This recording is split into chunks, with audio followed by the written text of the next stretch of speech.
안녕하세요, 설측 박사입니다. 오늘은 앞니가 거꾸로 물리는 환자인 경우인데 이런 경우에 어떻게 교정을 해야 되는지, 그 교정 과정에서 어떤 문제가 있었는지, 교정 결과가 어떻게 끝났는지 같이 한번 보도록 하겠습니다. 지금 이 환자인 경우는 위아래 앞니가 거꾸로 물리는 상태였어요. 물론 덧니도 굉장히 심하고요. 우리가 소위 말해서 드라큘라이라고 말하는 송곳니가 아예 밖에 나가 있어요. 그리고 이가 날 공간이 하나도 없습니다. 이 환자인 경우는 덧니가 너무 심해서 그냥 배열을 하게 되면 오히려 입이 더 나오는 느낌도 있고 덧니 해결이 어렵기 때문에 발치를 계획을 했습니다. 대부분의 발치는 우리가 이 송곳니 뒤에 있는 작은 어금니를 빼서 발치를 하게 되는데, 발치를 할 때 대부분은 수명이 짧거나 치료가 많이 되어 있는 이를 발치하는 게 대부분입니다. 그래서 이 환자의 경우는 위에 크라운 한니, 반대쪽 작은 어금니, 아래는 브릿지가 되어 있는 큰 어금니가 하나 없는데 이 부위의 공간을 없애기로 계획을 했습니다.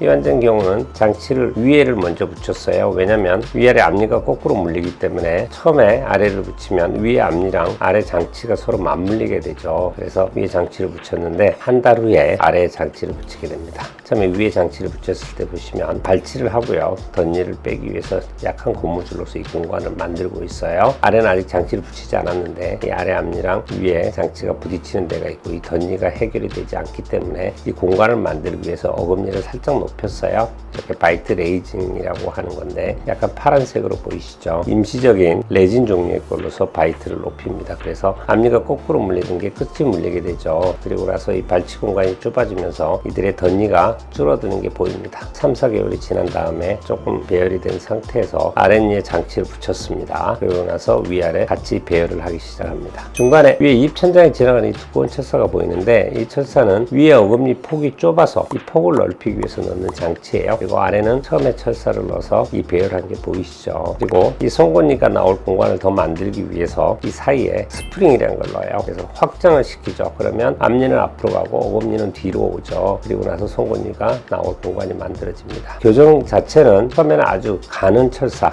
머리카락 굵기에 가는 철사를 쓰고요. 그 철사 굵기를 점점 두꺼운 걸로 변화시켜 가면서 이 배열을 하게 됩니다. 그래서 이 공간 보면 많이 넓어진 걸 볼 수가 있습니다. 그렇죠? 충분히 송곳니가 나올 공간이 만들어지면 그때 장치를 붙이고 처음부터 가는 철사로 다시 배열을 하게 됩니다. 아랫니도 배열을 한 걸 알 수 있죠. 그래서 외부적으로 보면 덧니가 생겼던 부위는 없어졌고요. 이가 거꾸로 물렸던 것도 해결이 됐어요. 그 다음 장치를 넣을 시기인데 어느 날 환자가 이런 상태로 왔어요. 입술이 퉁퉁 부었어요. 그리고 이들이 다시 울퉁불퉁해져 왔어요. 그래서 제가 깜짝 놀라서 물어봤어요. 무슨 일이었냐? 그래서 스키 타다가 넘어져서 앞니를 부딪혔대요. 그래서 이들이 틀어졌어요. 거의 빠지듯하게 흔들거리는데 마침 우리가 설측을 했기 때문에 입술이 찢어지지는 않았어요. 만약에 바깥쪽에 장치를 붙였다고 생각을 하면 입술에 구멍이 날 정도로 많이 상처가 컸을 거예요. 근데 설측 장치는 밖에 장치가 없기 때문에 이런 예기치 못한 사고에도 굉장히 안전한 편입니다. 그래서 이 환자를 쭉 다시 펴줬어요. 이렇게 고정을 하고 한 2, 3개월 기다립니다. 그럼 이가 흔들렸던 게 다시 단단해지면서 이 자체도 다시 쭉 펴지는 게 됩니다.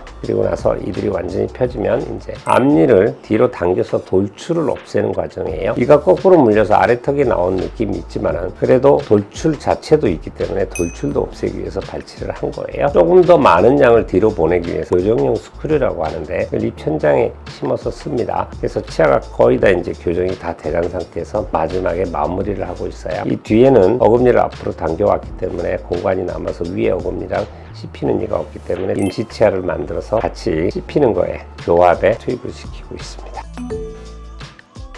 치료 전후를 보시면 이 환자는 아래가 위에 비해서 앞에 있었어요. 이거를 거꾸로 넣는 과정이에요. 그래서 앞니 거꾸로 물린 걸 정상으로 바꿔주면 아래는 이도 움직였지만 턱 자체가 뒤로 움직였어요. 그래서 입술 변화도 보면 위에는 크게 없지만 아래는 입술이 안으로 따라서 들어가서 외모가 바뀐 걸 알 수 있어요. 교정 전의 모습을 보시면 아랫입술이 윗입술보다 앞에 있죠. 턱이 나왔다는 증거예요. 이렇게 들어가면 윗입술이 아랫입술보다 앞에 있죠. 이게 정상적인 형태를 갖춘 골격 형태고 입술의 모양입니다. 이도 정상적인 교합 관계를 갖고 있는 걸 알 수가 있습니다.